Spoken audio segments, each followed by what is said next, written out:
41회 자격시험 오후 짝수형 출제 경향을 살펴보면 필기와 실기 총 80문항 중 사례형, 순서 나열형, 그림 문제까지 19개로 답인도 출제되었으나 난이도는 낮은 편이었고 기존에 자주 나오지 않던 문제가 2개 정도 출제되어 전체 난이도는 무난한 편이었습니다.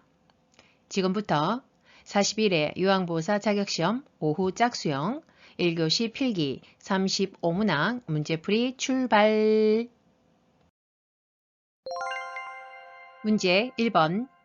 다음에서 설명하는 노년기의 심리적 특성은 첫째, 자신감이 저하됨. 둘째, 결단이나 행동이 느려짐. 보기 1. 조심성의 증가. 2. 애착심의 증가. 3. 외향성의 증가. 4. 유산을 남기려는 경향. 5. 생애에 대한 회고의 경향. 정답은 1번 조심성의 증가. 자, 이번 문제는 필기 시험의 첫 번째 단원입니다. 자, 유황보호 개론에서 첫 번째 단원인 대상자 이해에서의 출제 문제입니다. 자, 여기서의 항상 출제 빈도는 2개입니다. 자, 1번은 특히 노년기의 심리적 특성에 대한 문제이죠. 아주 빈번하게 나오는 문제입니다. 자, 우리 교재에 노년기의 특성은 신체적, 심리적, 사회적 3개로 분류해서 언급이 되어 있고 그 중에서도 심리적 특성은 너무 중요하기 때문에 다 정리해 놓으셔야 됩니다.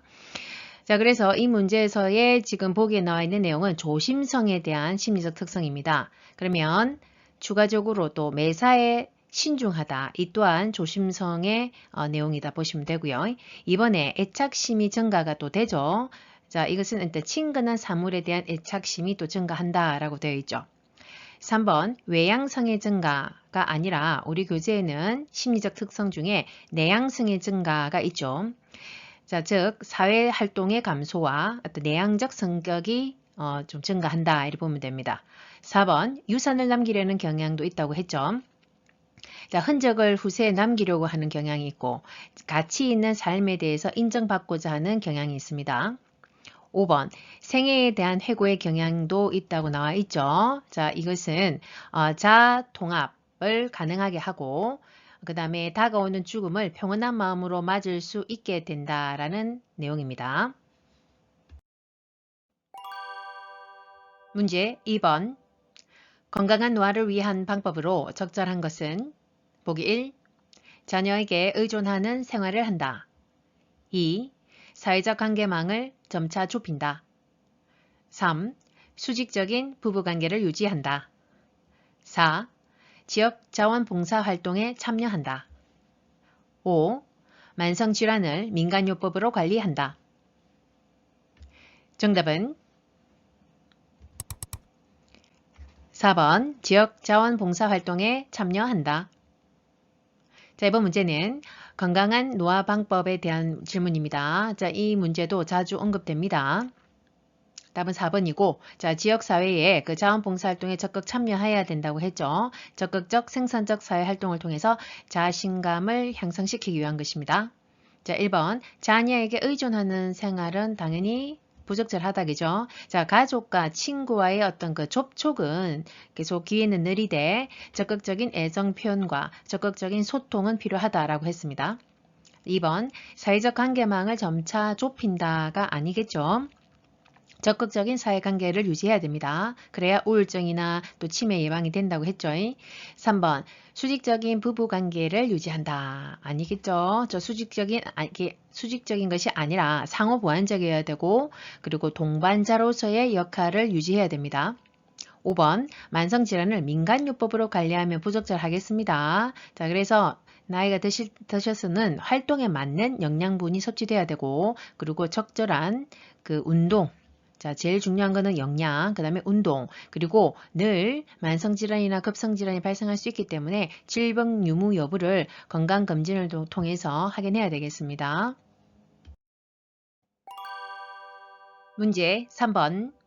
다음 사례에 해당하는 노인복지의 원칙은 건강한 노인이 은퇴 후 일자리 지원 교육 프로그램을 이수하고 소득을 얻을 수 있는 직장을 구하였다. 보기 1. 독립의 원칙 2. 존엄의 원칙. 3. 평등의 원칙. 4. 보호의 원칙. 5. 통합의 원칙. 정답은 1번 독립의 원칙. 자, 이번 문제는 필기시험의 출제 단원이 또 바뀌었습니다. 요양보호 개론에서 요양보호 제도 및 서비스 단원입니다. 자, 여기에 평균 출제 빈도는 5개에서 7개라고 보시면 되죠. 자, 이번 문제의 키워드는 노인복지 원칙에 대한 내용입니다. 이것도 잊을만 하면 한 번씩 또 언급되기 때문에 좀 정리는 하십시오. 자, 이 문제의 지금 설명에서는 독립의 원칙에 대한 지금 내용이고요. 자, 추가적으로 독립의 원칙을 또 언급을 해보자면, 자, 오랫동안 가정에서 자, 생활할 수 있어야 됩니다. 그렇게 독립, 주거의 그 독립, 생활의 독립도 이루어져야 된다 이 개념이고, 여기서는 이제 소득을 직장을 얻었다. 그러니까 이것도 소득, 경제적인 또 독립을 이루었다 이 개념이죠. 이거는 생활, 가정 환경에서의 또 독립. 그 다음에 개인이 선호하는 또는 변화된 능력으로 적응 가능한 환경에서 생활할 수 있는 어떤 독립적인 삶이 영위돼야 된다 이 개념입니다. 자, 기억 다 하시고요. 그 다음에 우리 교재에 나와 있는 추가적인 노인복지 원칙들을 한번 보자면요. 자, 참여의 원칙이 있었고, 보호의 원칙, 자아 실현의 원칙, 존엄의 원칙까지. 그러니까 요 독립부터 요 존엄의 원칙 5가지의 노인복지 원칙이 언급되니까 조금씩 정리하시면 됩니다. 문제 4번. 장기요양 인정 신청 및 판정 절차에 관한 설명으로 옳은 것은 보기 1. 장기요양 인정 신청서는 국민건강보험공단에 제출한다. 2. 대리인이 신청할 경우 요양보호사의 동의가 필요하다. 3. 교육을 이수한 장기요양기관의 직원이 방문조사를 한다. 4. 지방자치단체장이 장기요양 인정 등급을 최종 판정한다. 5. 요양보호사가 대상자에게 장기요양 인정서를 제공한다. 정답은 1번 장기요양 인정 신청서는 국민건강보험공단에 제출한다. 자, 이번 문제는 키워드가 장기요양 인정 신청 및 그 판정 절차에 대한 내용입니다. 전체 흐름은 꼭 기억하시고 또 우리가 이거는 요양보호사로서 상식이니까 알아두십시오. 자, 1번에 우리가 장기요양 인정을 신청하기 위해서는 그 신청서를 주관하는 국민건강보험공단에다가 제출하는 것은 기본이죠. 자, 알고 계시면 되고, 이번에 근데 대리인이 대상자가 직접 아프셔서 편찮으셔서 못하면 제출을 못하면 당연히 대리인이 신청할 수 있게 되어 있겠죠. 그럼 이 대리인은 누구냐? 자, 대상자의 가족이나 또는 친족 또는 사회복지 전담 공무원 등이 그 신분증을 지참해서 꼭 대리 신청을 할 수 있다라는 거는 알고 계시고, 단 그 동의를 이제 구해야 되는데 요양보호사의 동의가 아니죠. 그 대상자 본인이나 또는 그 가족의 동의는 꼭 필요합니다. 3번 교육을 이수한 장기요양기관의 직원이 방문조사하는 게 아니고, 자, 우리가 신청서를 요 공단에다가 제출한다고 했잖아요. 그럼 요 방문조사는 누가 나오겠습니까? 당연히 장기요양기관이 아니라 교육을 이수한 공단의 직원이 사회복지사나 간호사이거든요. 자, 그분들이 그 신청인의 거주지에 방문해서 자 52개 항목에 준해서 그 조사표에 의해서 실시한다 이렇게 보면 되죠. 여기에 나와 있는 장기요양기관이라고 하는 것은 뭡니까? 재가센터나 또는 요양시설의 요양원 같은 주야간보호센터의 직원을 의미하죠. 그분들은 전혀 해당 사항 없습니다. 자, 4번. 지방자치단체장이 등급을 최종 판정합니까? 전혀 해당 사항 없고요. 하여튼 여기에 관련 그 주된 기관은 공단입니다. 자, 그래서 아까 신청서를 공단에 제출했기 때문에 여기 조사 결과서, 우리 아까 공단 직원이 52개 항목에 대해서 조사를 하고 나면 거기에 대한 조사 결과서와 그 다음에 대상자의 의사소견서 있죠. 질환에 대한 의사소견서를 첨부를 해서 어디에다가 공단 내에 있는 등급판정위원회에 제출이 이제 되면 최종적으로 이 위원회에서 최종 판정이 납니다. 1등급에서 5등급 또 인지지원 등급 이렇게 쭉쭉쭉 판정이 나겠죠. 그 다음에 5번 요양보호사가 대상자에게 장기 요양 인증서를 제공한다. 전혀 아니고요. 이 장기 요양 인증서는 뭡니까? 자, 우리가 이제 최종 판정이 나면 대상자에게 제공해야 되는 서류이죠. 인정됐다 이 말이죠. 자, 이것은 당연히 공단에서 최종 판정을 이제 나면 수급자에게 제공하는 서류이죠. 자, 여기 장기요양 인증서와 함께 표준 장기 요양 이용 계획서까지 두 개를 제공한다. 이렇게 기억하십시오. 문제 5번. 장기요양 급여 중 시설 급여에 해당하는 것은 보기 1. 단기 보호 2. 특례 요양비 3. 가족 요양비 4. 주야간 보호 5. 노인 요양 공동생활 가정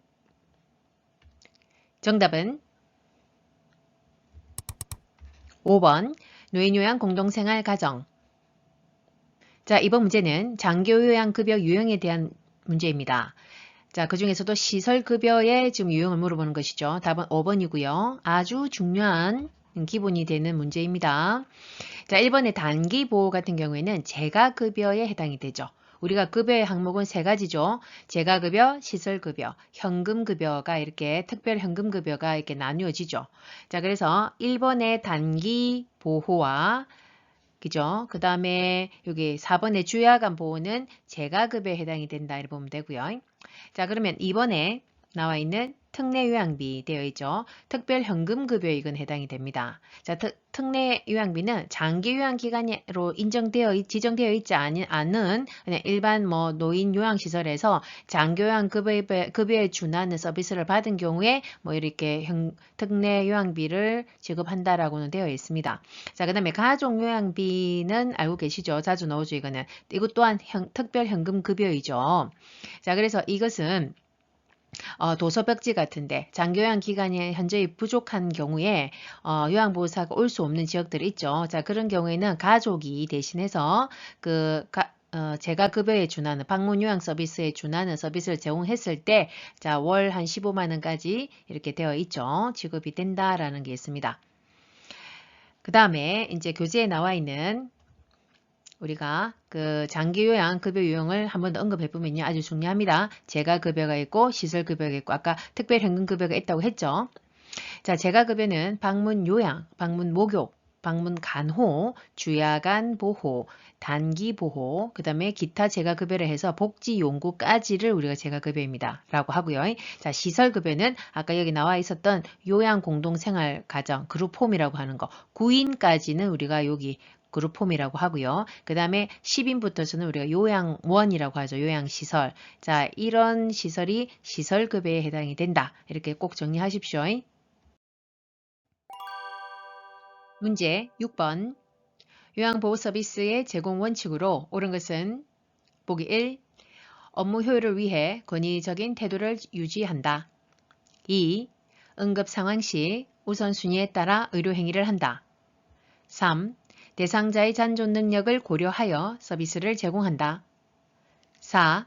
대상자의 생활 방식을 요양보호사의 기준에 맞춘다. 5. 대상자의 사적 정보를 동료 요양보호사와 공유한다. 정답은 3번 대상자의 잔존 능력을 고려하여 서비스를 제공한다.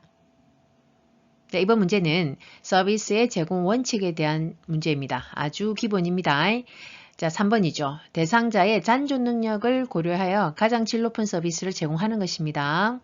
자, 목적은 그들의 독립생활을 가능하게 지원하는 것이 목적입니다. 자, 1번에 권위적인 태도를 유지하면은 아니 되겠죠. 자, 서비스를 기계적으로 제공한다든지 어떤 강요하는 태도는 안 됩니다. 2번, 자, 응급 상황이라 할지라도 우리가 의료 행위를 해서는 안 된다고 했죠. 자, 의료 행위는 의료인이 제공해야 되는 것이 원칙입니다. 자, 여기서 의료 행위라 하는 것은 흡인이라든지 흡인 우리가 가래 뽑는 거 석션이라고 하죠. 그 다음에 비위관, 우리 콧줄 꼽는 그 행위 자체, 그 다음에 관장, 도뇨, 소변을 제대로 못 볼 때 우리가 도뇨관을 방광 쪽으로 삽입해서 소변을 빼는 거 있죠. 배설시키는 거. 그 다음에 욕창 관리 등등은 우리가 의료 행위에 해당이 됩니다. 그래서 요양보호사가 원칙적으로 해서는 안 된다. 자, 4번. 자, 생활 방식을 요양보호사의 기준에 맞춘다. 자, 생활 방식이 있는데 대상자의 요양보호사의 기준에 맞추는 것이 당연히 아니겠죠. 자, 그래서 우리가 서비스를 꼭 제공하기 전에 대상자의 성격, 습관, 그 다음에 선호하는 서비스 등을 꼭 확인해서 대상자의 기준에 또는 의사결정을 물어봐야 되겠죠. 5번, 자, 대상자의 사적 정보를 공유해서는 안 되겠죠, 당연히. 자, 비밀 누설을 해서는 안 된다가 원칙입니다.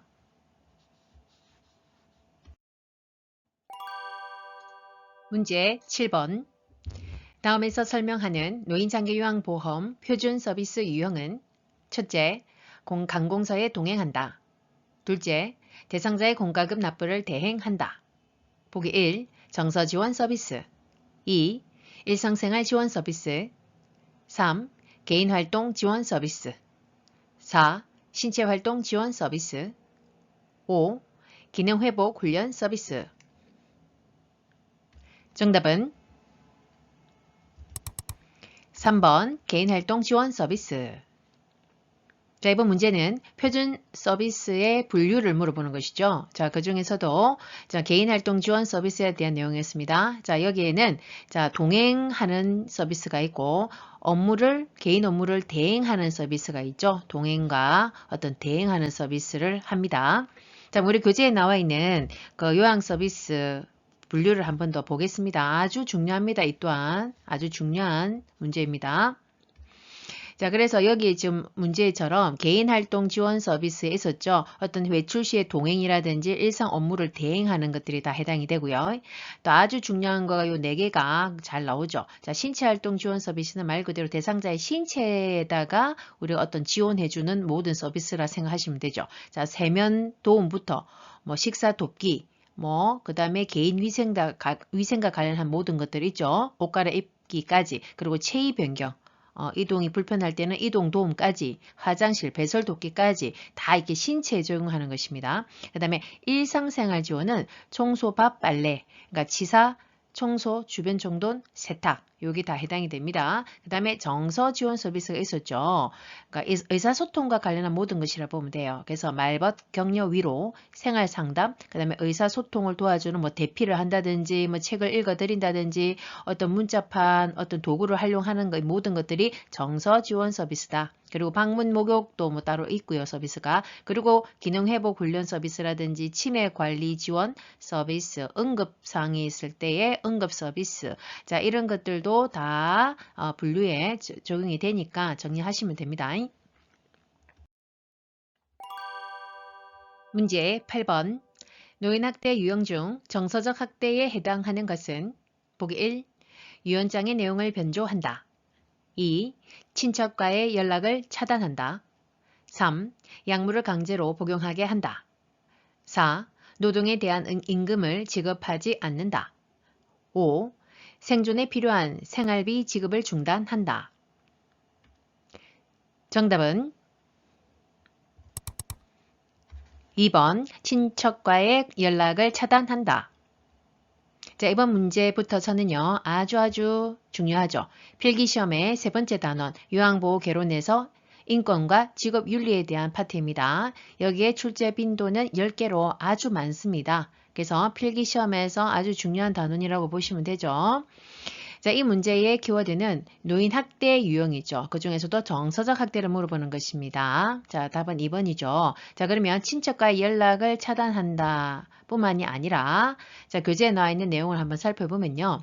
어떤 접촉을 기피합니다. 대상자를 어떤 벌레 보듯 하면서 막 가까이 오지 못하게 한다든지 또는 대상자의 어떤 사회관계를 다 방해합니다. 지금 연락을 차단한다든지 이런 것처럼. 그리고 위협적인 또는 모욕적인 언어와 어떤 비언어적인 행위를 다 포함을 합니다. 자, 그리고 그 대상자의 종교 활동을 강제적으로 방해하고 그 다음에 노인과 관련한 어떤 결정 사항을 그 과정에 대상자의 의사를 물어보지 않고 소외시키는 이런 개념이다. 정서적 학대에 해당이 됩니다.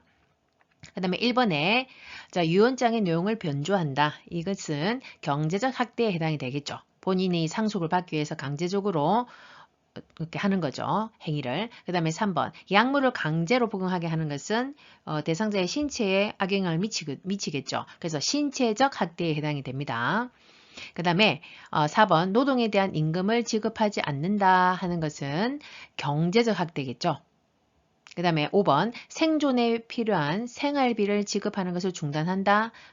자, 관심 없죠. 자, 방임에 해당이 됩니다. 문제 9번 노인보호 전문기관의 역할로 옳은 것은 보기 1. 노인학대 행위자에 대한 수사를 실시한다.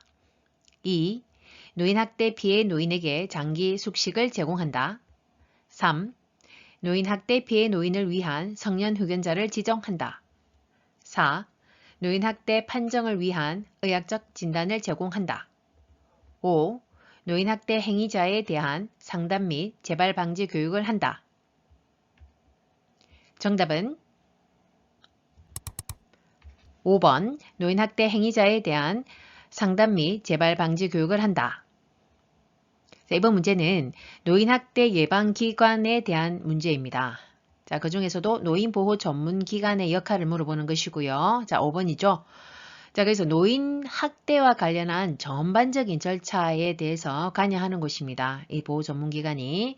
그럼 1번에는 자, 학대 행위자에 대한 수사를 실시하는 곳은 당연히 사법경찰, 경찰 쪽이죠. 그 다음에 2번 자, 피해 노인에게 장기 숙식을 제공한다 하는 것은 자, 노인복지시설이나 또는 학대 피해 노인 전용 쉼터라고, 그죠? 자, 그 노인보호 전국의 노인보호 전문기관에서 또 운영하는 이런 전용 쉼터들이 있죠. 또는 복지시설이라든지 이런 데서 제공을 한다 보면 되고요. 그 다음에 3번, 피해 노인을 위한 성년 후견자를 지정하는 곳은 법률기관에서 자, 한다 보면 되고요. 그 다음에 4번, 자, 그 학대 판정을 위한 의학적 진단을 제공하는 것은 당연히 의료기관이다 보면 되죠. 다음 교재에 나와 있는 그 노인보호 전문기관의 역할을 좀 상세히 또 한 번 더 정리해 봅니다.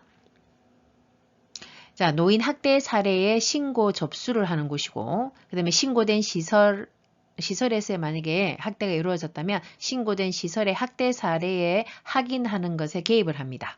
그 다음에 시설 학대 사례 판정에 대한 자문도 하고 학대 사례 관리 절차 지원 등 전반적인 것에 다 관여하죠.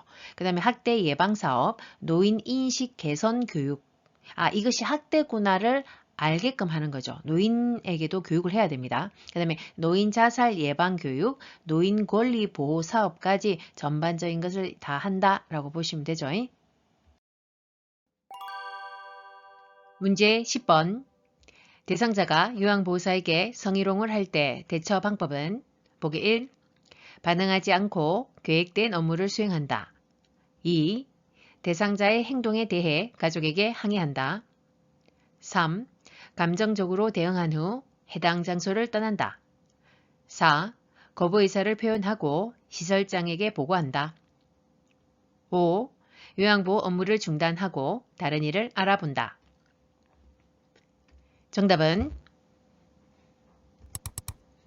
4번 거부 의사를 표현하고 시설장에게 보고한다. 자, 이번 문제는 요양보호사의 인권보호에서 자, 성희롱이 이제 발생했을 때의 대처 방법을 물어보는 것입니다. 답은 4번이죠. 자, 우리 교재에 나와 있는 성희롱일 때 할 때 대처 방법을 한번 정리합니다. 자, 일단 우선은 감정적으로 대응하진 않아야 된다 했고 단호하게 거부는 표현은 해야 된다라는 거죠. 그렇게 1번처럼 반응하지 않고는 아닙니다. 자, 그리고 피해 사실을 기관장에게 보고한다. 이게 이제 답인 거죠. 좀 이 문제에.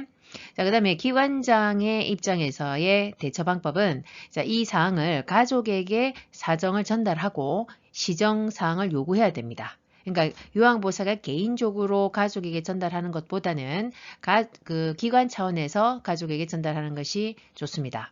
그 다음에 상습적으로 계속 그럼에도 불구하고 계속되면 자, 녹취라든지 일지 작성을 해서 증거를 또 남길 필요도 있겠죠. 문제 11번. 요양보호사의 임금 구성 항목과 취업규칙을 명시하도록 규정해 놓은 법은 보기 1. 근로기준법, 2. 국민건강보험법 3. 산업안전보건법 4. 사회보장기본법 5. 산업재해보상보험법 정답은 1번 근로기준법. 자, 이번 문제는 근로와 관련된 법적 보호에 대한 조치입니다. 자, 그래서 답은 1번 근로기준법인데, 자, 이 법의 목적은 자, 근로자의 기본 생활을 보장하고 균형적인 국민 경제 발전에 기여하고자 하는 것입니다. 자, 그러면 여기 3번에 나오는 안전보건법과 산업안전보건법, 그 다음에 5번에 산업재해보상보험법은 안전과 보건에 관련한 법적 보호 장치라 보시면 되죠. 자, 그 외에 그러면 우리 교재에 나와 있는 근로계약서, 우리 근로기준법상의 근로계약서를 작성해야 되는데 거기에 명시해야 대한 사항은 자, 아까 여기서의 문제에서도 언급됐듯이 자, 임금에 관련한 항목이 무엇인지, 그 다음에 그 계산법은 그리고 지불방법은 어떤지 다 명시가 되어야 된다. 그리고 근로시간까지도, 그 다음에 취업해서 업무하는 그 장소, 업무사항, 그 다음에 그 취업 규칙 내용도 언급되어야 되고요. 기숙을 하는 경우에는 그 기숙 관련한 규칙 사항까지도 언급되어 있어야 된다라고 되어 있죠. 문제 12번. 요양보호사가 지켜야 할 직업윤리로 옳은 것은 보기 1. 보수교육 참여는 최대한 미룬다. 2. 동일한 종교를 가진 대상자를 선호한다. 3. 대상자의 개인정보에 대한 비밀을 보장한다. 4. 동료 요양보호사와 경쟁하는 자세를 갖는다. 5. 기관의 지침을 우선시하여 서비스를 제공한다. 정답은 3번 대상자의 개인정보에 대한 비밀을 보장한다. 자, 이번 문제는 인권과 직업윤리 단원에서 가장 중요한 또 파트입니다. 요양보호사의 직업윤리죠. 답은 3번이고요. 자, 비밀을 누설해서는 안 되죠. 개인정보보호법도 있고요. 자, 1번에 자, 보수교육은 우리가 절대로 미뤄서도 안 됩니다. 전문가로서의 전문 지식과 기술 습득은 의무입니다. 그 다음에 2번 동일한 종교를 가진 대상자를 선호해서는 안 되겠죠. 자, 그래서 차별 대우 금지의 원칙이 있죠. 그래서 인종, 연령, 성별, 종교, 그 다음에 경제적 지위나 정치적 신념, 개인적 선호에 따라서 차별해서는 안 된다라고 되어 있습니다. 4번 동료 요양보호사와 경쟁하는 자세는 당연히 안 좋겠죠. 상호 협조 보완적이어야 되고 조화를 이루는 자세여야 합니다. 자, 특히 이제 기관으로부터의 어떤 보고라든지 지시사항 같은 것들은 준수해야 됩니다. 5번 기관의 지침을 우선시하는 게 아니겠죠. 서비스 제공 시에는 대상자의 의견, 의사결정을 우선으로 해야 된다는 것이 원칙이죠. 문제 13번.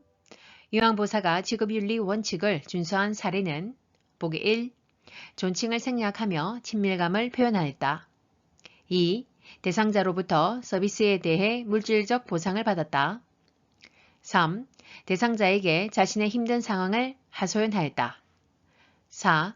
서비스 제공 내용은 월말에 모아서 종합적으로 기록하였다. 5. 방문 일정을 변경할 경우 사전에 연락하여 양해를 구하였다. 정답은 5번 방문 일정을 변경할 경우 사전에 연락하여 양해를 구하였다. 자, 이번 문제도 직업윤리와 관련한 내용입니다. 자, 1번에 존칭을 생략하며 친밀감을 표현했다. 친밀감을 표현한 것은 좋으나 존칭을 생략해서는 안 되겠죠. 자, 그래서 유아어, 명령어, 반말은 사용해서는 안 된다. 되어 있죠. 2번 대상자로부터 서비스에 대해 물질적 보상을 받아서는 안 됩니다. 그뿐만 아니라 어떤 보호자나 대상자에게 본인 부담금을 할인해 준다든지 또 오히려 더 오버해서 추가로 부담을 시킨다든지 이런 행위도 해서는 안 된다라고 되어 있죠. 3번 자신의 힘든 상황을 하소연한다. 이거는 어쨌든 사적인 것이 아니라 공적인 우리가 일을 하는 곳입니다. 그래서 힘든 상황을 막 심하게 표현해서는 안 되겠죠. 피로하고 나태한 모습은 보이지 않는 것이 원칙입니다. 4번 월말에 모아가지고 종합적으로 서비스 제공한 것을 기록하는 것이 아니겠죠. 자, 항상 상태 변화를 늘 관찰해서 그 대상자의 상태를 즉시 그 다음에 정확하게 객관적으로 기록하는 것이 맞습니다. 문제 14번. 제가 치매 대상자의 증상이 악화되어 서서 대변 보는 행동을 보일 때 대처 방법은 보기 1. 식사량을 줄이겠다고 한다. 2. 서비스를 중단하겠다고 말한다. 3. 방으로 데려가 기저귀를 채운다. 4. 변화된 증상을 관찰하여 기록한다. 5. 재가 서비스 제공이 어렵다며 시설 입소를 유도한다.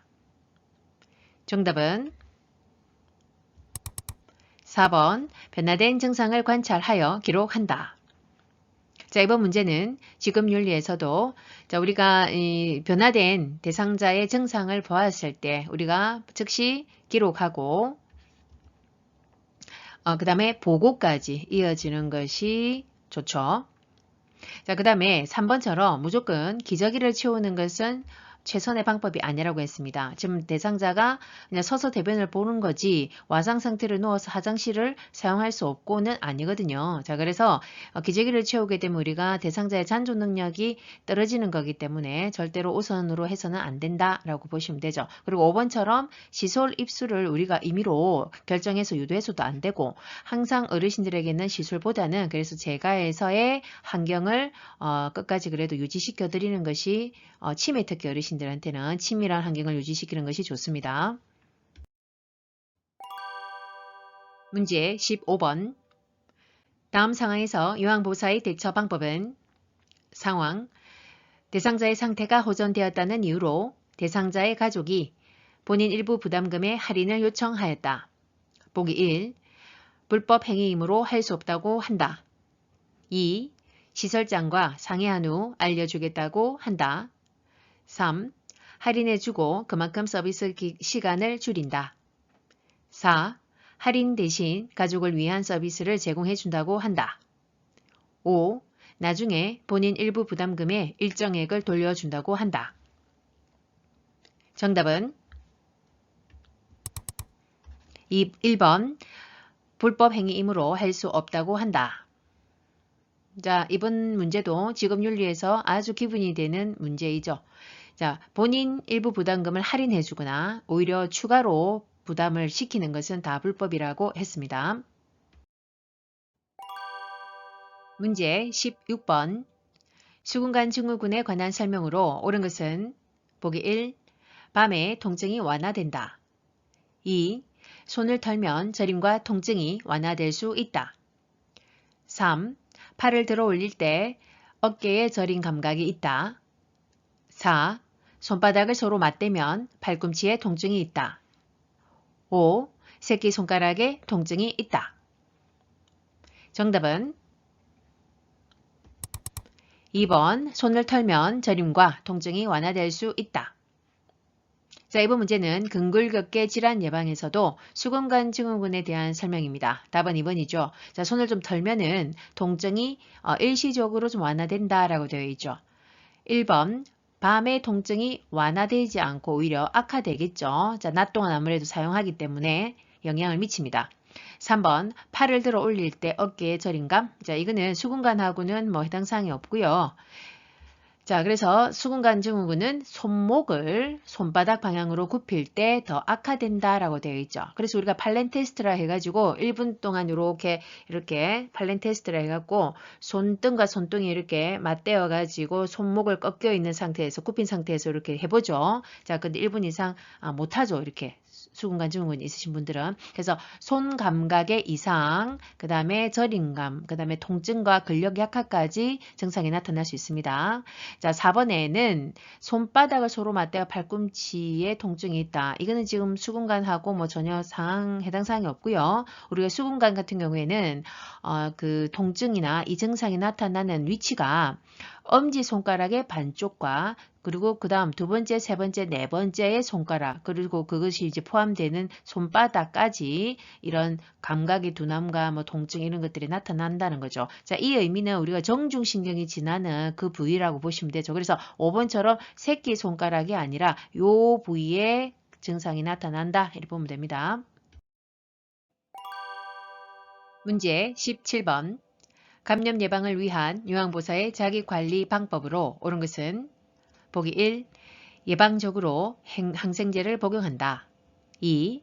감염 증상이 있으면 예방접종을 받는다. 3. 임신한 경우 풍진 대상자와 접촉하지 않는다. 4. 머리니 감염 대상자와 수건을 공동으로 사용한다. 5. 분비물이 묻은 손은 휴지로 닦는다. 정답은 3번 임신한 경우 풍진 대상자와 접촉하지 않는다. 자, 이번 문제는 감염성 질환 예방에 대한 자기관리 방법에 대한 것입니다. 답은 3번이죠. 자, 요양보호사가 임신을 했는데 자, 풍진이나 자, 수두에 걸린 대상자와 접촉을 했을 경우에 혹시나 이제 점염이 되면 자, 선천성 기형을 유발할 수 있기 때문에 접촉하지 않는다가 맞습니다. 자, 그 다음 1번 예방적으로 항생제를 복용합니까? 자, 항생제는 예방적으로 복용하는 약이 아니라 치료제로 사용하는 것입니다. 어떤 균에 감염이 되었을 때 각 종류의 균의 종류에 따라 항생제의 종류도 달라지죠. 그래서 이제 우리 교재에 나와 있는 감염성 질환 중에 호흡기 감염, 결핵이 나오죠. 이 결핵 같은 경우에도 완치 때까지 반드시 항결핵약을 복용하는 것이 원칙입니다. 2번, 자, 감염 증상이 있을 때 예방접종을 하는 것이 아니겠죠. 자, 예방접종은 미리 맞아가지고 항체를 형성해서 면역력을 증가시키기 위해서 맞는 것이기 때문이죠. 자, 그래서 우리가 보통 어르신들이 독감 또는 폐렴교균 백신을 미리 접종해서 예방해야 된다 이 개념이죠. 4번, 머리니 같은 경우에는 이렇게 같이 수건을 사용한다든지 침구 사용해서는 안 되겠죠. 자, 전파 방법이 직접적으로 머리가 접촉됐을 때 침구나 이런 수건 같은 거, 그 다음에 머리빗을 공동 사용했을 때 이럴 때니까 다 피해야 됩니다. 5번, 분비물이 묻은 손을 휴지로 쓱 닦으면 끝입니까? 아니겠죠. 자, 비누로 흐르는 물에 30초 이상 그죠? 또 흐르는 물이라도 찬물 말고 따뜻한 물에 30초 이상 씻어야지 잘 씻겨내겠죠.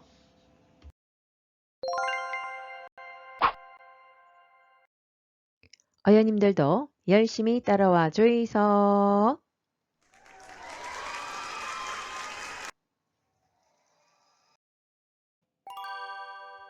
문제 18번. 위염으로 명치 부위의 통증과 구토 증상이 있을 때 도움이 되는 방법은 보기 1. 하복부를 마사지한다. 2. 차가운 음료를 마신다. 3. 처방받은 제산제 복용을 중단한다. 4. 양손으로 상복부를 밀어 올린다. 5. 하루 정도 금식하여 위의 부담을 덜어준다. 정답은 5번 하루 정도 금식하여 위의 부담을 덜어준다. 자, 이번 문제는 이제 단원이 바뀌었습니다. 자, 필기시험의 네 번째 출제 단원인 자, 요양보호 기초 지식 파트입니다. 자, 여기서의 평균 출제 빈도는 14개입니다. 자, 그 다음에 이번 문제의 또 출제 파트는 그 중에서도 소화기계 질환이죠. 자, 위염입니다. 자, 그래서 이런 명치 부위의 통증과 구토 증상이 있을 때에 우리 치료법을 물어보는 것인데, 자, 이렇게 염증이 있다고 하는 것은 지금 위가 부담이 되어 무리가 갔다는 소리죠. 그럴 땐 우리가 사람도 쉬듯이 위도 쉬어줘야 되겠죠. 그래서 항상 금식이 보통은 원칙이다 보시면 돼요. 소화기계에 병이 나면 보통 금식이죠. 그 다음에 위에 부담을 계속 덜어주고 그 다음에 좀 회복이 되면 점차적으로 부드럽게 이제 음식이 들어가야 되겠죠. 그래서 유동식부터 들어가고 된머죽이 들어가고 밥 들어가고 이런 식으로 해야 됩니다. 1번 하복부를 마사지한다. 우리 복부 마사지는 위염일 때가 아니라 변비일 경우에 우리가 치료 예방법이죠. 2번 차가운 음료를 마시면 좀 안 그래도 위염인데 자극되겠습니다. 너무 뜨겁고 차가운 것은 자극이 돼서 안 된다 했고 그 다음에 3번 처방받은 제산제를 임의로 우리가 중단해서는 안 되죠. 우리 제산제라고 하는 것은 위산을 억제시키는 약이라고 했습니다. 자, 그래서 제산제뿐만 아니라 우리가 진정제, 좀 명치에 통증이 심하다 보니까 경련도 있고 그러니까 좀 깔아앉히는 진정제도 같이 보통 투여하죠. 4번, 양손으로 상복부를 밀어 올린다. 자, 이건 뭐 해당 사항이 없죠. 없고. 자, 추가적으로 위험에서의 우리가 그 치료법은 자극적인 음식 또는 맵고 짜고 달고 이런 거죠. 그 다음에 과식, 과음 하지 않아야 되고 아주 중요한 규칙적인 식사 이런 것들이 해당이 됩니다. 문제 19번 노인성 질병의 특성으로 옳은 것은 보기 1. 재발이 드물다. 2. 약 성분이 체외로 빨리 배출되어 치료가 어렵다. 3. 질병 발생의 원인이 명확하다. 4. 한 가지 질병이 단독으로 발생한다. 5. 정상적인 노화 과정과 구분하기 어렵다. 정답은 5번 정상적인 노화 과정과 구분하기 어렵다. 자, 이번 문제는 노인성 질환의 특성에 대한 것입니다. 아주 기본적으로 나오는 문제들입니다. 답은 5번이죠. 1번에 재발이 드물다. 드물지 않죠. 자, 경과가 길기도 하고 재발도 빈번합니다. 만성질환이라고 하죠. 그래서 2번 약 성분이 체외로 빨리 배출되어 치료가 어렵다. 아닙니다. 너무 빨리 배출이 안 돼서가 문제죠.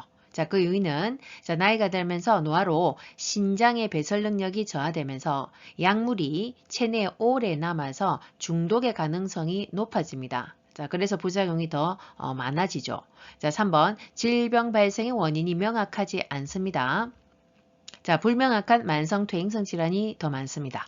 4번 한 가지 질병이 단독으로 발생하면 참 좋겠지만 아니죠. 복합적이죠. 다른 질병을 같이 동반되는 경우가 많다. 이렇게 보면 되죠. 문제 20번 인플루엔자 대상자를 돕는 방법으로 옳은 것은 보기 1. 야외 활동을 권장한다. 2. 외출할 때는 마스크를 쓰게 한다. 3. 치료제로 항생제를 복용하게 한다. 4. 운동 전에 기관지 확장제를 사용하게 한다. 5. 정기적으로 흉부 방사선 검사를 받게 한다. 정답은 2번 외출할 때는 마스크를 쓰게 한다. 자, 이번 문제는 호흡기계 질환 중의 하나인 인플루엔자, 독감이죠. 자, 여기에 돕는 방법은 2번처럼 외출할 때 특히 이제 겨울에는 말할 것도 없고 차가운 이제 공기죠. 그래서 마스크를 써서 너무 차가운 공기를 흡입하지 않도록 기관이 수축이 되지 않도록 건조되지 않도록 해야 되겠죠. 자, 뿐만 아니라 충분한 수분을 섭취하는 것이 너무너무 중요합니다. 그래서 우리 보통의 염증 질환들은 수분을 섭취하는 것이 기본 치료에 해당이 된다 보시면 되죠. 그래서 우리가 플루이드 그 수액도 맞고 하죠. 병원 가서. 자, 1번에 야외 활동을 권장하면 안 되겠죠. 특히 이제 인플루엔자 독감은 겨울에 오는 거니까 찬 공기에 노출되지 말고 안정을 취한다. 자, 3번 치료제로 항생제를 복용하는 것이 아니죠. 자, 독감 인플루엔자, 독감 바이러스죠. 자, 바이러스는 항생제가 아니라 항바이러스제를 투여하는 것이죠. 자, 그래서 해열 진통제, 해열과 진통제 그리고 항바이러스제를 투여하는 것이 맞죠. 항생제는 박테리아, 균을 죽이는 약이라고 보면 되죠. 자, 4번 운동 전에 기관지 확장제를 사용한다. 인플루엔자에는 해당 사항이 없습니다. 자, 이 기관지 확장제는 어떨 때 쓰냐면 우리 배우셨죠? 호흡기계 질환 중에 만성기관지염, 천식 이런 거 나오죠. 우리가 이런 질환들을 통틀어서 COPD라 해서 만성 폐쇄성 폐질환이라고 합니다. 아주 유명하죠. 호흡기계 질환에서는. 자, 이러한 질환들은 만성적이고요. 그래서 만성적으로 좁아집니다. 기도가. 그래서 특히 이제 운동 전에는 더 기도의 수축이 올 수 있기 때문에 호흡곤란이 오면 안 되니까 기관지 확장제를 사용해야 된다 했죠. 자, 5번에 정기적으로 흉부 방사선 검사를 한다. 자, 인플루엔자에는 해당이 없죠.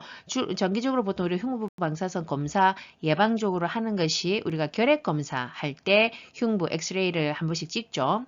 근데 인플루엔자에서는 매년 1회 예방 접종을 한다라고 알고 계시면 됩니다. 문제 21번 노화에 따른 심혈관계 변화로 옳은 것은 보기 1. 심근의 두께 감소 2. 심근의 탄력성 감소. 3. 심박동수 증가. 4. 최대 심박출량 증가. 5. 말초로부터 심장으로의 혈액순환 증가. 정답은 2번 심근의 탄력성 감소.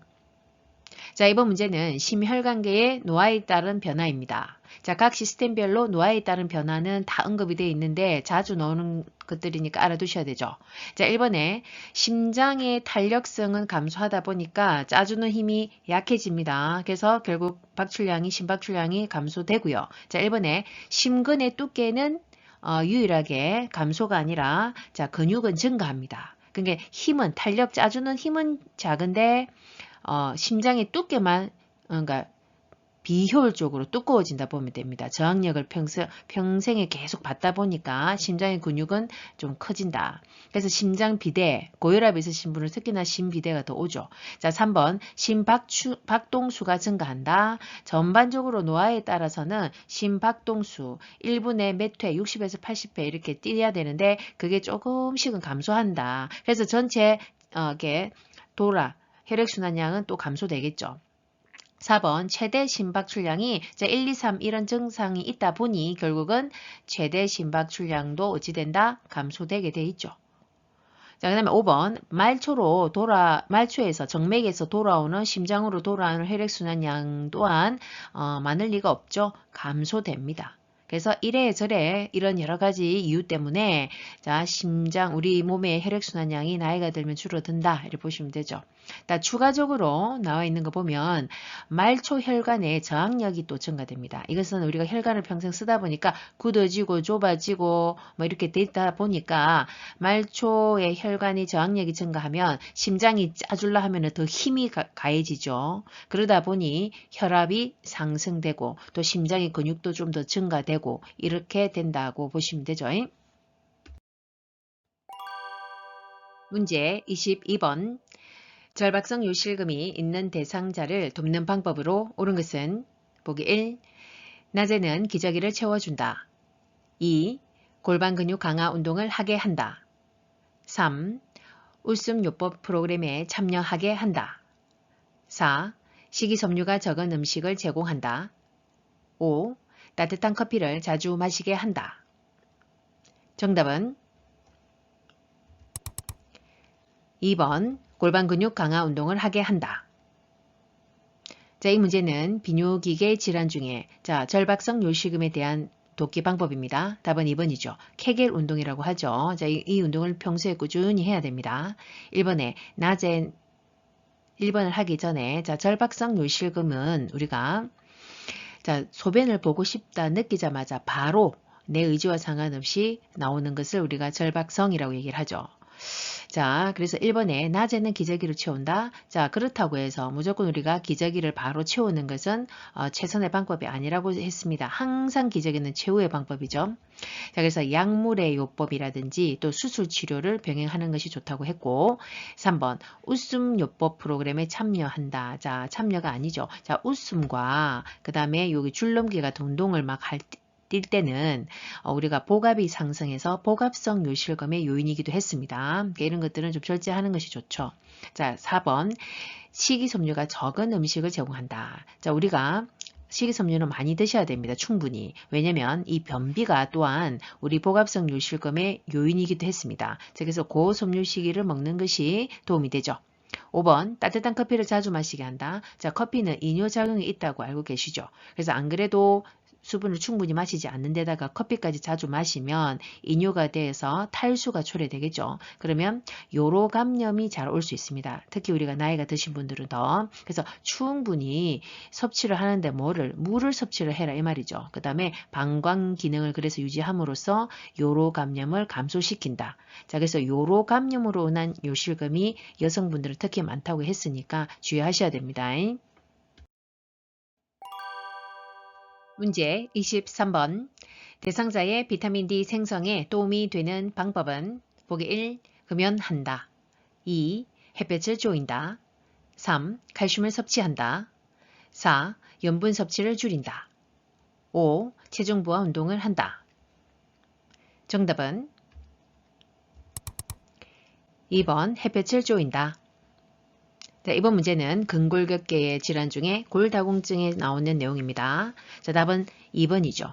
자, 비타민 D가 생성이 되어야 되는 이유는 우리가 칼슘의 흡수를 촉진시키기 위해서는 비타민 D가 꼭 필수입니다. 자, 그래서 비타민 D는 우리가 햇빛을 쬐어서 피부에서 합성이 되기도 하고 우리가 먹는 음식을 통해서 비타민 D가 들어가서 우리 몸에서 또 합성되기도 하죠. 자, 그래서 답은 2번이죠. 햇빛을 쬐인다가. 자, 그러면 우리 교재에 햇빛을 쬐는 방법도 있었다, 그죠? 너무 햇빛이 강할 때는 피해라, 이 말이죠. 그래서 오전 10시, 오후 2시에는 피하고 그 전후로 햇빛을 쬐라 되어 있고, 주 2, 3회 팔다리 말초 쪽으로 한 30분에서 1시간 정도 소요가 되면 된다 했습니다. 그리고 아까 말했듯이 음식으로도 비타민 D는 섭취하는 것이 필요합니다. 그러면 나머지 1번에서 5번까지의 보기는 자, 필요하죠. 무엇을? 자, 골다공증 치료를 위한 방법들입니다. 자, 금연도 해야 되고요. 칼슘 섭취를 당연히 해야 되겠죠. 기본적으로. 그 다음에 염분 섭취도 줄여야 됩니다. 우리가 염분이 너무 짠 음식을 많이 드시면 우리 소변으로 또 우리 그 칼슘의 배출을 빨리 빼거든요. 그래서 칼슘의 흡수가 되지 않고 빼버리는 또 증상이 나타납니다. 그래서 짠 것도 피해야 되고 그 다음에 체중 부하 운동까지 다 정리하시면 됩니다. 문제 24번 대상포진에 관한 설명으로 옳은 것은 보기 1. 세균에 의해 감염되는 질환이다. 2. 장기간 스테로이드를 복용해야 한다. 3. 치료 후 신경통이 사라질 때까지 격리한다. 4. 가려움증이 있는 부위에 온찜질을 적용한다. 5. 과거에 수두를 앓았던 사람에게서 주로 발생한다. 정답은 5번 과거에 수두를 앓았던 사람에게서 주로 발생한다. 이번 문제는 피부계 질환 중에서 대상포진에 관한 내용입니다. 답은 5번이죠. 자, 과거에 수두 대상포진 바이러스가 몸에 들어와서 그게 완전히 완치되지 않고 자, 우리 몸에 바이러스가 이제 침투된 상태에서 신경세포를 이제 침투해서 거기에 잠복되어 있다가 자, 내가 면역력이 가장 떨어져 있을 때 다시 증상이 발현하는 것을 말을 합니다. 자, 1번에도 세균에 의해서 감염되는 거 아니라고 했죠. 수두 대상포진 바이러스라고 했습니다. 2번 장기간 스테로이드를 복용한다. 장기간 스테로이드를 다 복용해야 되는 것이 아니죠. 우리 대상포진을 걸렸을 때는 통증이 심하고 수포가 있어서 병원에 가면 최대한 72시간 이내에 가장 빨리 항바이러스제를 투여하는 것이 원칙입니다. 자, 그래야 그 신경통 같은 합병증이 오래 가지 않는다고 하죠. 자, 그리고 이제 아프니까 진통소염제까지 같이 사용할 수 있겠죠. 3번 치료 신경통이 사라질 때까지 격리한다. 이제 신경통이 있다고 격리할 건 아니고 감염 상태는 아니기 전염되는 상태는 아니기 때문에 그래서 이 신경통은 주로 이제 합병증이 진행되면 수개월에서 1년 이상 또는 몇 년까지도 지속되는 경우가 있습니다. 그래서 이런 것에서 조금은 이제 예방을 하시려면 면역력을 증가시키기 위해서는 예방 백신을 미리 맞는 것이 좀 안전하죠. 4번 가려움증이 있는 부위에 온찜질을 하는 거 아니죠. 지금 염증이 있는 상태에서는 그래서 냉찜질을 한다. 입니다. 기타 우리 교재에 나와 있는 대상포진에서의 치료법을 한번 보겠습니다. 보시면 자, 병소가 퍼지지 않도록 감염을 차단해야 합니다. 그래서 수포가 있고 가렵지만 그걸 긁지 않아야 되고 그 다음에 충분한 휴식과 안정을 통해서 면역력을 증가시켜야 됩니다. 문제 25번 소뇌가 손상되어 뇌졸중이 발생했을 때 나타나는 특징적인 증상은 보기 1. 기억력이 저하된다. 2. 감정을 잘 조절하지 못한다. 3. 몸의 균형을 유지하지 못한다. 4. 말의 내용을 이해하지 못한다. 5. 시야의 한쪽 귀퉁이가 어둡게 보인다. 정답은 3번 몸의 균형을 유지하지 못한다. 자, 이번 문제는 신경계 질환 중에서도 뇌졸중과 관련한 내용입니다. 자, 그 중에서도 또 뇌 중에서도 소뇌에 우리가 뇌졸중이 발생했을 때의 증상 해가지고 이렇게 언급이 되어 있었습니다. 자, 그래서 답은 3번이죠. 소뇌의 기능이 우리가 몸의 균형을 유지하고 우리 몸의 운동의 기능을 컨트롤하죠. 자, 그래서 몸이 더 균형을 잡는데 어려움이 있죠. 그러다 보니 어지러움이 심해지고, 그 다음에 여기에 나오는 운동 실조증이라고 이것도 아셔야 되죠. 뭐 술 취한 사람처럼 비틀비틀거리면서 한쪽으로 계속 넘어지려고 하는 그런 증상이 나타납니다.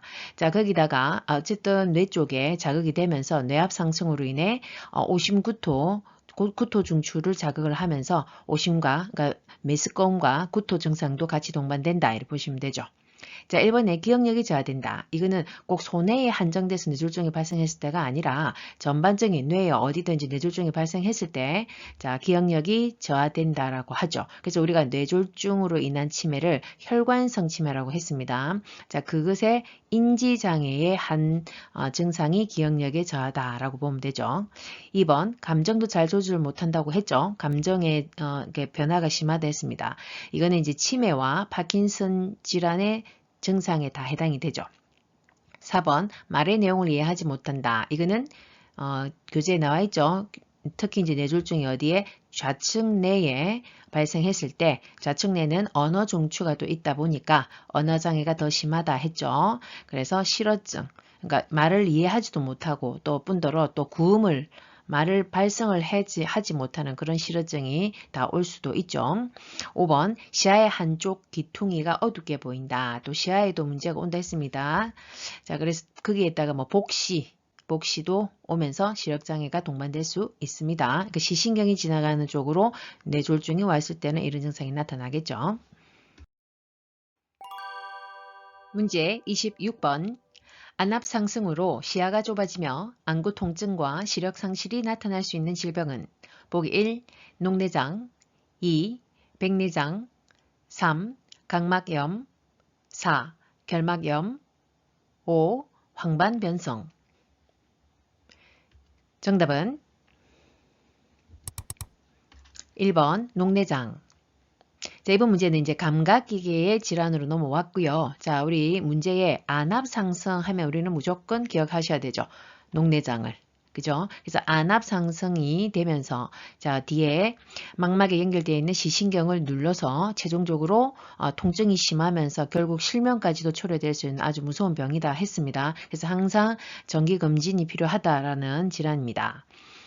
자, 그러면 더 추가적으로 보시면 자, 녹내장은 원인이 무조건 안압 상승이다. 자, 그로 인해서 손상되고 시신경이 이제 눌려서 실명된다.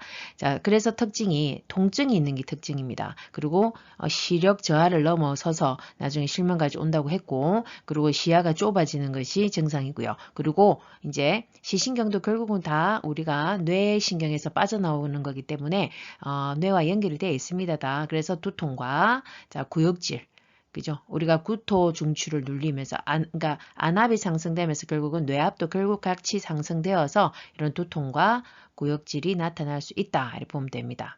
자, 그럼 우리가 또 대표적으로 감각기계에서 잘 나오는 질환이 요 백내장이 더 잘 나오긴 하죠. 자, 백내장은 자, 우리 수정체가 혼탁해지는 황화 현상. 으로 인해서 뿌옇게 시야가 뿌옇게 흐려지는 거죠. 자, 그래서 색 구별 능력이 저하된다 했습니다. 특히 어두우면서 비슷비슷한 색깔, 보라색, 남색, 파란색 이런 것들 구분하기 어렵다 했고요. 그러면서 들어오면서 수정체가 혼탁하니까 빛이 팍 망막에 퍼집니다. 그러면서 눈부심이 굉장히 심해진다 했고, 자, 특징은 어쨌든 시력 저하인데, 자, 녹내장처럼 통증이 있는 것이 아니라 통증이 없는 시력 저하다라고 정리하시면 됩니다. 문제 27번 도파민 부족으로 동작이 느려지고 안정시 떨림이 발생하는 질병은 보기 1. 선망 2. 뇌수막염 3. 파킨슨병 4. 혈관성 치매 5. 알츠하이머병 정답은 3번 파킨슨병. 자, 이번 문제는 신경계에서도 파킨선 질환에 대해서 언급이 됩니다. 자, 파킨슨 하면 우리가 딱 기억하셔야 될 것은 도파민 부족입니다. 도파민. 우리 신경전달물질 중에서도 도파민 부족으로 동작이 느려지고 안정시 떨리고 근육이 굳어지고 이런 증상들이 있죠. 자, 그러면 그 4번에 보니까 이 혈관성 치매는 앞에서도 언급했지만 우리가 뇌졸중으로 인해서 뇌출혈 뇌경색이 이제 발생돼서 이걸로 인해서 발생되는 치매가 혈관성 치매라고 했어요. 그래서 급성적으로 빨리 발병이 된다라고 했죠. 혈관성 치매는. 반면 이 알츠하이머병 이건 우리가 노인성 치매라고 해서 이 혈관성 치매보다는 좀 더디게 서서히 이제 진행이 되겠죠. 자, 우리 교재에 나와 있는 추가적인 파킨슨 증상에 대해서 정리하고 넘어갑니다. 자, 일단은 무표정하고요. 느린 동작. 그러니까 빨리빨리 움직일 수가 없습니다. 그러면서 근육이 당연히 경직, 굳어집니다. 그리고 굽어졌죠. 등이 굽은 자세. 자, 그 다음에 자세 반사라든지 근육 감각의 소실로 낙상이 너무너무 자주 일어날 수 있습니다. 특히 요 경직이 오다 보니까 또 떨리고 이러다 보니 잘 낙상이 됩니다. 자, 그 다음에 통증이 늘 심하고요. 그 다음에 수면장애, 변비, 방광장애 이런 자율신경계의 조절이 제대로 되지 않습니다. 그 다음에 우울하고 무감정 그리고 마지막 최종적으로는 무서운 게 파킨슨성 치매가까지 동반된다. 이렇게 정리하시면 되죠. 문제 28번 노화에 따른 내분비계 변화로 옳은 것은 보기 1. 공복 혈당 감소 2. 인슐린 민감성 감소 3. 기초대사율 증가 4. 갑상선 기능 증가 5. 뇌하수체 호르몬 분비 증가 정답은 2번 인슐린 민감성 감소. 이번 문제는 뇌분비계의 질환 파트인데 그중에서도 이제 노화에 따른 전반적인 뇌분비계의 변화를 물어보는 것입니다. 자, 이 또한 아주 기본이 되는 문제들입니다. 자, 답은 2번이죠. 중요하죠. 자, 그래서 인슐린에 대한 민감성이 감소되다 보니까 인슐린이 분비가 된다 하더라도 자, 인슐린의 작용이 더딘 거죠. 잘 되지 않는다 이 개념이죠. 그래서 혈중의 혈당을 조절하기가 좀 어렵다 이렇게 보시면 되죠. 1번에 공복 혈당이 그래서 감소되지가 않고 오히려 증가될 수밖에 없죠. 자, 췌장에서 인슐린이 분비도 줄어들 뿐더러 그 다음에 인슐린이 분비가 된다 하더라도 요 민감성이 또 감소되다 보니까 작용이 더디죠. 자, 그러다 보니 당 내성이라고 하는 것은 뭡니까? 자, 혈관에 있고 요 바깥에 세포가 있다면 혈관 안에 있는 여기 당들이 세포 밖으로 빠져나가서 에너지원으로 사용이 돼야 되는데 이제 그게 줄어들다 보니 혈관 안에 있는 당은 올라가게 되어 있다. 혈당은 올라간다. 이리 봐야 되는 거죠. 자, 3번 기초대사율이 증가될 일은 없고요. 우리 근육량이 많이 줄어들다 보니까 기초대사율이 많이 떨어집니다.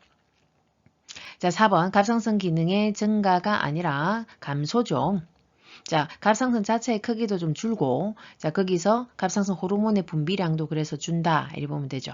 5번 뇌하수체 호르몬 분비가 증가한다. 증가한다가 될 리는 없고요.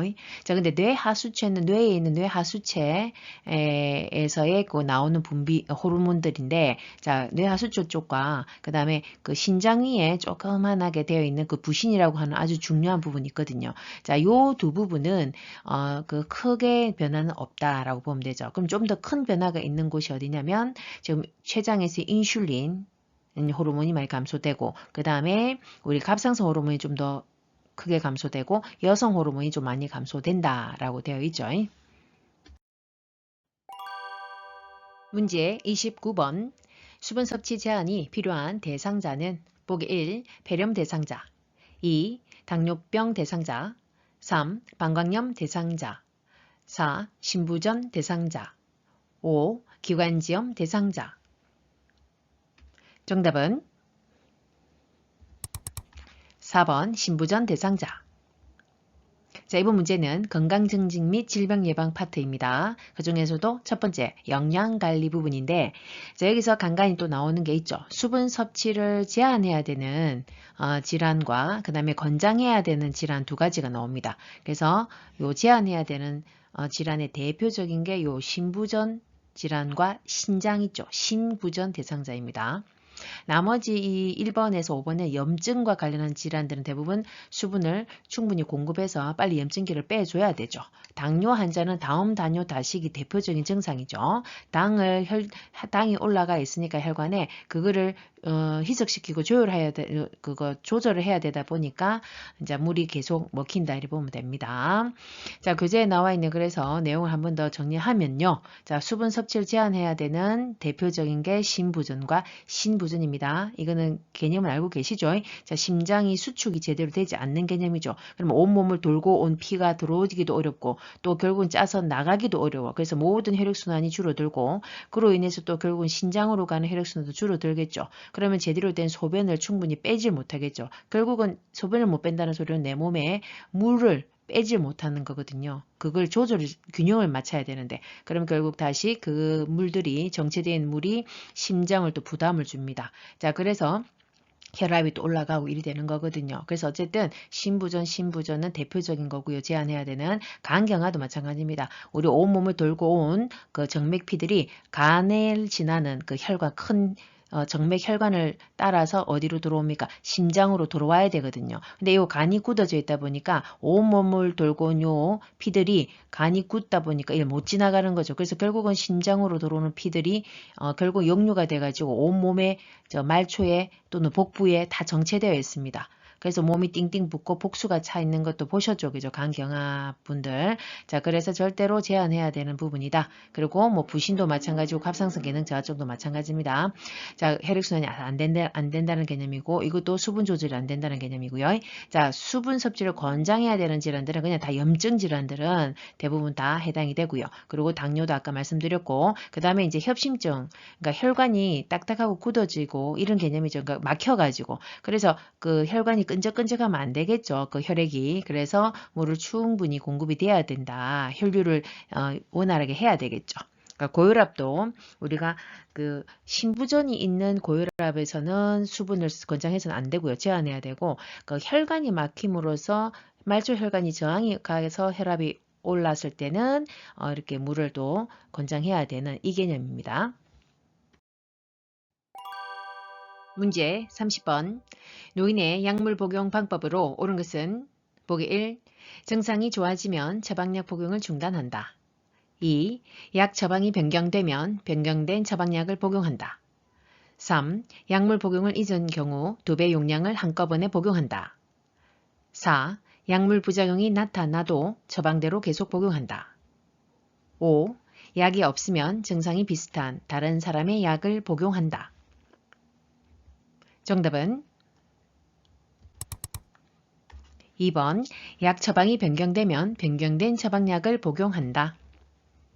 자, 이번 문제는 약물 사용 방법에 대한 내용이죠. 답은 2번이죠. 당연하죠. 자, 그래서 가장 최근에 처방된 약을 복용해야 된다는 것이 관건입니다. 1번 증상이 좋아지면 처방약 복용을 중단한다. 이 처방약을 먹고 있기 때문에 증상이 유지되는 거죠. 그러니까 증상이 좋아지고 호전되는 그 개념이죠. 자, 우리가 임의로 절대로 중단해서는 안 되겠죠. 그래서 임의 조절은 금지다. 보면 되고요. 3번. 자, 복용을 잊은 경우에 2배의 용량을 한꺼번에 큰일 나겠죠. 특히 뭐 심혈관계, 뭐 혈압약 이런 것들은 더 위험합니다. 자, 그래서 생각난 즉시 잊었을 경우에는 생각난 즉시 복용은 하는데 단 그 복용해야 되는 다음 시간이 더 가까울 때는 그때 먹지 말고 그냥 그 다음에 먹어야 되는 그 시간에 먹으면 된다 이 말이죠. 4번. 약물 부작용이 나타나도 계속 복용한다? 안 되겠죠. 그래서 우리가 요양보호사들은 기본적으로 이 약물에 어르신들이 먹는 약물의 부작용, 대표적인 부작용은 좀 알고 계시는 게 좋고 절대로 계속 꾸역꾸역 먹이면 안 되죠. 그래서 부작용이 있는지 확인하고 있을 때는 반드시 보고를 해야 되겠고 자, 그리고 이 약물의 부작용을 또 줄이기 위해서는 우리가 혹여나 어르신이 늘 가는 그 병원은 이 대상자가 무슨 약을 먹고 어떤 또 약에 대한 뭐 알러지가 있는지 부작용이 있는지 이런 거 알 수 있는데 혹시나 응급시 상황에서 뭐 타 병원을 갈 경우에는 반드시 지금 현재 먹고 있는 약의 처방전이나 먹는 약을 갖고 있어야 되고 그걸 제시하는 것이 아주 중요합니다. 그 다음에 5번 약이 없으면 증상이 비슷한 다른 사람 약을 임의로 복용시키면 절대 안 됩니다. 문제 31번. 겨울철 뇌졸중을 예방하기 위한 안전수칙으로 옳은 것은 보기 1. 실외 운동을 권장한다. 2. 새벽보다 낮 시간에 운동한다. 3. 따뜻한 곳에서 바로 차가운 곳으로 나간다. 4. 술을 많이 마신 다음 날에 아침 운동을 권장한다. 5. 장갑, 모자, 목도리는 운동에 방해가 되므로 착용하지 않는다. 정답은 2번 새벽보다 낮 시간에 운동한다. 자, 이번 문제는 계절 수칙 중에서도 겨울철에 뇌졸중을 예방하기 위한 수칙입니다. 답은 2번이죠. 자, 그래서 낮 시간에 아무래도 기온이 많이 더 올라가니까 좀 안전하다, 그죠? 뿐만 아니라 준비 운동과 마무리 운동을 평소보다 더 충분히 겨울철에는 해야지 심혈관계에 무리가 없고 근골격계 손상이 좀 덜하다 보면 되죠. 자, 1번 실외 운동을 권장하는 것이 아니겠죠. 자, 추우니까 실내 운동을 권장합니다. 그리고 낮 시간에 권장하고요. 그 다음에 3번 따뜻한 곳에서 바로 차가운 데로 가면 나가는 이게 지금 위험해서 좀 안전수칙을 지켜야 된다고 했죠. 자, 그래서 이때는 웬만하면은 갑자기 확 추울 때 나가는 새벽 같을 때 이럴 때 나가는 것은 자제하시는데 부득이 나가야 될 경우에는 5번처럼 자, 장갑, 모자, 목도리 이뿐만 아니라 마스크도 중요하죠. 그 다음에 방한복, 양말 따뜻하게 다 착용하시고 찬 곳으로 나갈 때는 준비를 단단히 하셔야 됩니다. 그래서 착용을 해야 된다입니다. 자, 4번 술을 많이 마신 다음 날에 아침 운동을 권장하지 말라라고 했죠. 오히려 술을 먹고 난 다음에는 시간이 지나면 혈관이 더 확장이 돼서 이완되어 있는 상태에서 갑자기 더 추운 그 기온에 확 나가면 갑작스럽게 확정됐다가 확 수축이 오면 심혈관계에 굉장히 부담이 갈 수 있습니다. 그래서 외출을 삼가해야 된다라고 되어 있죠. 문제 32번. 제가 방문 후 요양보호사가 시설장에게 신속하게 보고를 해야 하는 경우는 보기 1. 이불 빨랫감이 세탁실에 있다. 2. 유통기한이 임박한 유제품이 냉장고에 있다. 3. 거실 형광등이 깜빡거린다. 4. 대상자의 방문에 자물쇠가 설치되어 있다. 5. 대상자의 자녀가 오랜만에 방문하셨다. 정답은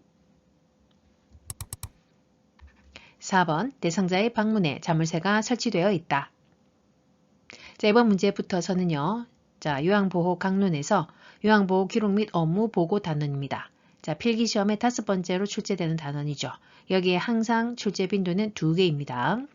자, 이 문제는 키워드가 자, 신속하게 보고해야 되는 그 시기가 있죠. 정해져 있죠. 우리 교재에 나옵니다. 자, 그 나머지는 뭐 굳이 보고해야 될 사항은 아니고 4번에 자물쇠가 설치되어 있다는 것은 뭐 대상자가 인지장애가 있는데 상태 변화에 의해서 배회가 심하다 보니 자물쇠가 설치되어 있는 건지 아니면 정말 어떤 노인 학대에 이게 뭐 증거가 될 건지 우리가 상황 판단을 해야 되잖아요. 그죠? 어떤 상태가 바뀌었을 경우에는 즉시 보고가 돼야 되겠죠. 자, 그래서 자, 교재에 나와 있는 업무 보고 시기 해서 나오죠. 대상자의 상태 변화가 있을 때나 또 새로운 정보가 파악이 되었을 때는 반드시 보고해야 된다. 이 개념이고요. 그 다음에 기타 서비스를 추가하거나 변경할 때도 꼭 보고를 해야 되겠죠. 요양보호사와 가족이나 대상자가 임의로 본인들이 추가 변경해서는 안 됩니다. 반드시 보고가 돼야 되고 그 다음에 새로운 업무 방법을 찾았을 때 또는 업무를 잘못 수행했을 때 이때는 혼자 그걸 숨겨서는 안 되고 반드시 센터 쪽에 보고가 돼서 처리를 해야 됩니다. 그리고 사고가 발생했을 때도 응급상황 이럴 때도 즉각 보고가 이루어져야 되겠죠. 문제 33번. 방문 요양 서비스를 제공한 후 작성한 기록지의 내용으로 적절한 것은 보기 1. 실금을 여러 번 함. 2. 오전에 물을 많이 마심. 3. 최근에 기억력이 나빠짐. 4. 오랜만에 기분이 좋아 보임. 5. 오후 3시에 홍시 2개를 먹음. 정답은 5번 오후 3시에 홍시 2개를 먹음. 자, 이번 문제는 요양보호 기록의 원칙입니다. 아주 중요하죠. 기본이 되는 문제입니다. 자, 교재에 나와 있는 내용을 한번 보겠습니다. 자, 교재에 기록 원칙 해서 자, 사실 그대로를 객관적으로, 자, 주관적인 거 안 됩니다. 객관적으로 누가 읽어도 알 수 있도록 객관적이어야 되고 육하 원칙을 바탕으로 이렇게 작성한다라고 항상 우리가 습관을 들여놓으면 아주 정확한 표현이 되겠죠. 누가 언제, 어디서, 무엇을, 어떻게, 왜 이걸 항상 생각하면서 기록한다 해야 됩니다. 그 다음에 우회적인 표현 안 되고 간결한 표현이어야 되고 자, 그 다음에 미뤘다가 작성하면 안 되고요. 즉시 작성을 해서 정확하게 기록이 되겠죠. 그 다음에 변화, 상태 변화에 초점을 두는 것이 아주 중요합니다.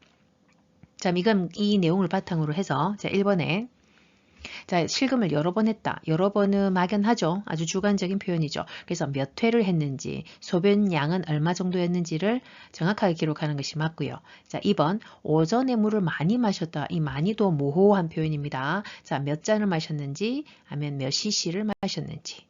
기록해야 되겠고 3번 최근에 기억력이 나빠졌다. 이 최근도 언제부터인데요. 이 최근이 막연하죠. 자, 그래서 몇 개월 뭐 전부터 아니면 며칠 전부터 뭐 이렇게 기억력이 나빠졌다. 라고 적어볼 수는 있지만 이 기억력이 나빠졌다는 말도 굉장히 주관적이죠. 그래서 그냥 좋다 싫다 나쁘다 이게 아니라 기억력이 저하된 건 증상이 있을 거잖아요. 그러면 그 증상을 정확하게 묘사를 해서 표현해 놓으면 됩니다. 자, 4번 오랜만에 이 오랜만에라는 표현도 막연하다 그죠? 그래서 뭐 며칠 만에 뭐 몇 개월 만에 이렇게 기록하는 것이 맞습니다. 문제 34번 임종이 임박한 대상자의 신체적 변화로 옳은 것은 보기 1. 혈압이 상승한다. 2. 피부가 붉어진다. 3. 동공이 축소된다. 4. 소변량이 증가한다. 5. 수면 시간이 길어진다. 정답은 5번 수면 시간이 길어진다. 자, 이번 문제는 자, 필기 시험의 5번째 단원인 강론의 임종요양보 파트입니다. 자, 이 단원의 출제 빈도는 2개입니다. 특히 이 문제는 자, 임종 징후죠. 임종 직전에 나타나는 증상들인데 자, 신체적 변화로는 답은 5번이죠. 자, 수면 시간이 길어진다. 자, 왜냐면 의식이 이제 다운이 되죠. 떨어지면서 수면 시간도 길어지고 또한 의사소통도 어려워집니다. 그리고 의식이 흐려지죠. 그래서 나중에 이제 혼수까지 가는 상태가 되죠. 그리고 혼돈과 불안정이 증가되면서 반복적 행동도 나타날 수 있다라고 되어 있고요. 자, 1번에 보시면 혈압이 상승한다. 상승할 리는 없겠죠. 자, 맥박과 혈압은 다 다운이 됩니다.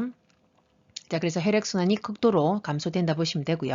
2번, 피부가 붉어진다. 자, 혈액순환이 안 되는데 붉어질 리가 없다, 그죠? 자, 그래서 체온의 변화가 옵니다. 자, 피부가 찹고 싸늘해지죠. 혈액순환이 안 되니까. 그러면서 피부 색의 변화, 하얗게 변하고 나중에는 시푸르죽죽하게 청색증, 더 나아가서는 좀 더 검은, 보랏빛 검은 이런 색깔의 변화가 오죠.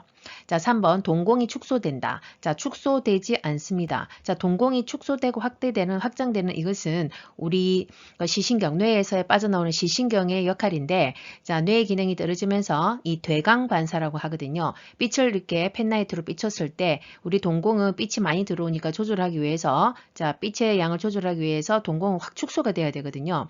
근데 그런 기능들이 뇌의 기능이 떨어지다 보면 제대로 안 되겠죠. 그래서 결국은 나중에 죽기 직전에는 동공이 그 홍채만큼 다 그냥 퍼져버립니다. 커져버립니다.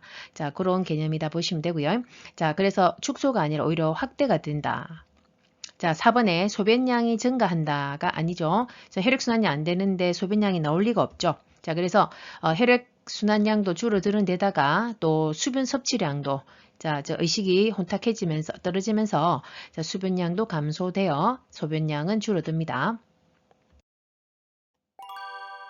문제 35번 임종 직후 대상자를 돕는 방법으로 옳은 것은 보기 1. 의치를 빼서 보관함에 넣어둔다. 2. 삽입된 유치 도뇨관을 제거해준다. 3. 분비물이 배출되도록 옆으로 눕혀준다. 4. 깨끗한 시트로 대상자의 얼굴을 덮어준다.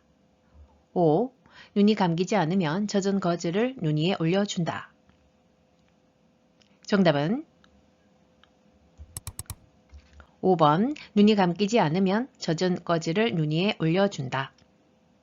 자, 이번 문제는 필기시험 마지막 문제입니다.